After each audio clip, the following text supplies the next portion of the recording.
What's up, Boxing Land? What's up, YouTube? What's up, HBO, Facebook? Shout out to Ab the Barber. Shout out to Spartans and all the other crazy, fanatical ass fans of boxing. We got a lot to talk about. We have a lot to cover today. I want to start off with, first of all, I want to start off with all this hype, all this bullshit with fans. You know, boxing is the only sport that I know where a guy can lose a fight or a couple of fights and he's over the hill or he's overhyped or he's a bum and it's bullshit. You know, we've been lied to by promoters, we've been lied by the networks that if a guy loses, you know, his stock goes down.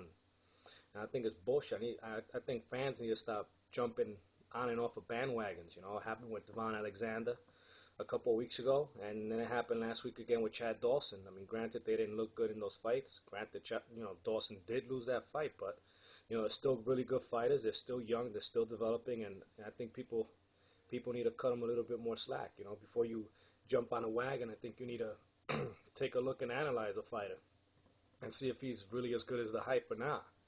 I will tell you who's a lot of hype: Amir Khan, or better yet, as I call him, Tomato Can. That guy's been around for a little while now. Has been overhyped, has been overpromoted, and he keeps picking fights with 135-pounders, you know, lightweights. He needs to step it up. He's still avoiding his mandatory and Marcos Maidana. He doesn't want to fight any of the top guys at 140. When those guys lose or they don't look good, he gets on his Twitter page, you know, he gets on front of a camera, starts talking shit, and at the end of it, he still calls out Marquez. You know, he needs to step up to the plate. I mean, the guy to me hasn't proven shit. You know, so you beat Kotelnik. All right, fine, you beat him, but aside from that, what have you done? You know, so you know, remember something else, too, guys. You know, styles make fights. I mean, he fought Portland, no punch, Jersey Shore Malignaggi. You know, a guy that he wasn't gonna have any problems with, a guy that my grandmother could hit harder than, and we're supposed to be impressed. No, you know, and who else he fought? He fought, what's the Jewish kid's name? I don't even know his name, and I'm a huge boxing fan. Salita, I think his name was. You know, big deal. And then he fought Marco Antonio Barrera, a guy who, when he fought Pacquiao in '04, was already done with his career, was pretty much already done, the same way that Cotto is now at age 29. You know, no difference. As a matter of fact, Barrera started putting it on his ass. You know, around the fifth round, he started closing in with his right hand, and then the referee mysteriously, you know, calls the fight, says that he had a headbutt. That fight should have been stopped in the first round. So, you know, since I'm talking about Khan, I'm gonna jump into 140. To me, I would rate him maybe at number 4, maybe number 3. He doesn't live up to the hype. He hasn't proven anything to me. So time will tell me. You can hire all the trainers that you want, and you can have all the hype that you want, man. But when you don't have a chin, you don't have a jaw in boxing, you're not going pretty far. You're not going far at all. So, you know, since we're talking 140, to me, the man at 140 is Timothy Bradley. I don't see anybody beating that guy at 140 unless Pacquiao were to drop to 140, which we're not going to see that happen. So I basically see, you know, Timothy Bradley schooling everybody at 140, schooling Devon Alexander, schooling Victor Ortiz, schooling Marcos Maidana, schooling Amir Tomato Can. You know, people talk about Khan is fast and he's gonna jab Bradley to bullshit. You know, Timothy Bradley's gonna slip that jab. He's gonna counter him with an overhand right and put him on his ass. You know, what's nice about 142 now is that you have Steve Forbes coming into the mix as well as Zab Judah. And Zab Judah is a little bit of a travesty because none of the networks want to give him any props at all. You know, he comes down to 140. You know, granted he had a little warm-up fight on ESPN Friday Night Fights, and nobody's talking about the guy. Nobody's including him when they're mentioning the guys at 140. But he's a very, very good competitor at 140, and you know, I think he can be a career spoiler. I think he can come in there and possibly beat all these guys. You know, but time will tell. You know, time will tell. I don't think any of those guys have the kind of power to make them, you know, respect and make them stop. So I can see Zab, you know, walking these guys down and hurting these guys. So 140 is looking really good, man. But you know, once again, boxing is fucking all of us fans, man. Giving us bullshit fights, making us pay, for pay-per-view fights if they're good. And not even if they're good. They're just basically making everything now pay-per-view, and that shit needs to stop. HBO needs to take a page out of Showtime's production or their strategy. They need to put together a tournament. It's what us fans are calling for. It's what we want. So I would like it to happen. There's a lot of talent at 140 and a lot of good fighters, and I hope that we can start seeing that. Moving up to 147. 147 right now is kind of quiet. You got Pacquiao moving up to 151 for catchweight with Antonio Margarito. And aside from that, you're not hearing too many things. I mean, Collazo was supposed to get a fight with some Turkish guy that we've never even heard of, and that's not falling through. Berto's supposed to be getting the same deal, but all I keep hearing about is Berto wanting to fight Kotelnik, and that's bullshit. Berto has a lot of power, and Berto's a good fighter, but Berto needs to fucking step it up, man. He needs to stop fighting junior welterweights and start fighting welterweights.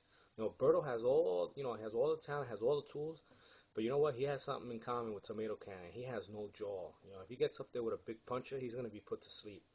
I would like, as well as everybody else, we would like to see Berto fight Cotto, and in respect to Berto, he did call Cotto out, but the Cotto camp and Bob Arum want nothing to do with Andre Berto at 47 or even at 54. So I guess we're not going to see that. Once again, we get dicked by the networks and the power that bees.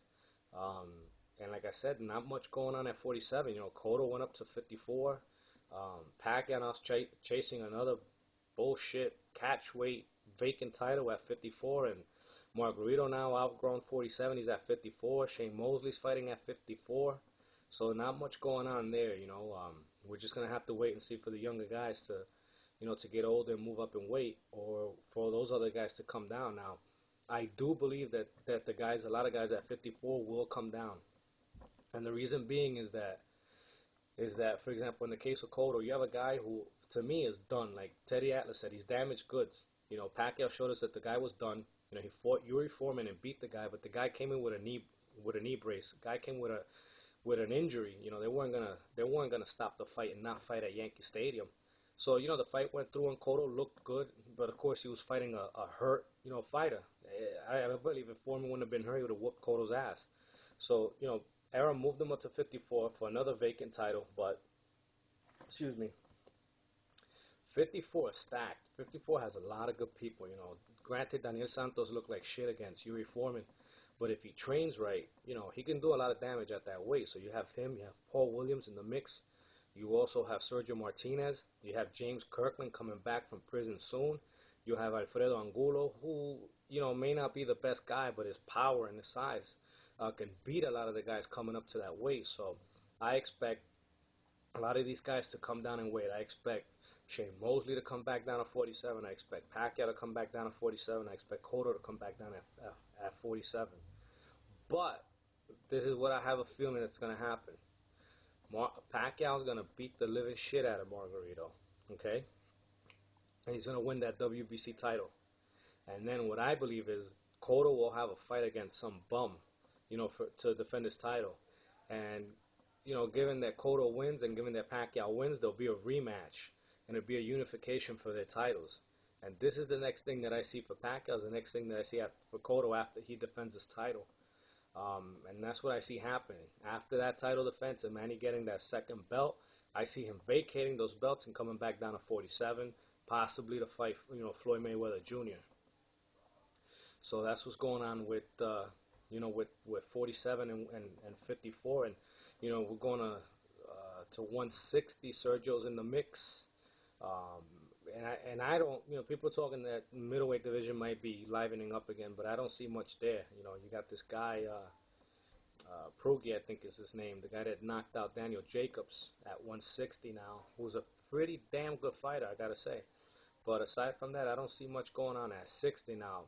The second most hottest division right now is 68, I gotta thank you, Showtime, for putting that together. I mean, I think the Showtime team is a hell of a lot better than HBO. I think HBO needs to pay attention to Showtime. They need to put together a tournament like this. I mean, the production's been great. The commentators are great.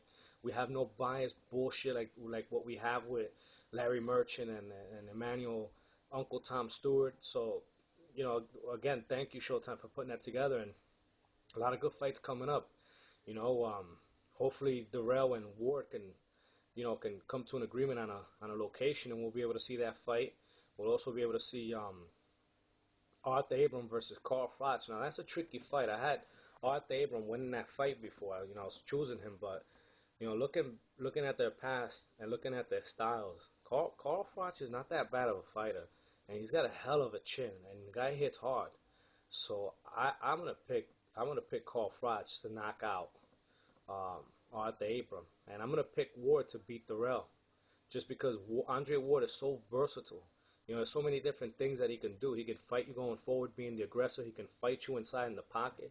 He can fight you from the outside. He can counter you. He can fight you going sideways. I mean, the guy's amazing. So I'd have to pick Andre Ward not only to beat Darrell, but winning the entire tournament. And I see Mikkel Kessler beating the shit out of Alan Green. I think Alan Green is done since he's had surgery. The guy's done, and I don't see much there. So things are looking pretty good. So, stay tuned. There's going to be another video coming up. If you have any questions, if you have any comments, post it. You know, let me know what you're thinking. All right? Peace.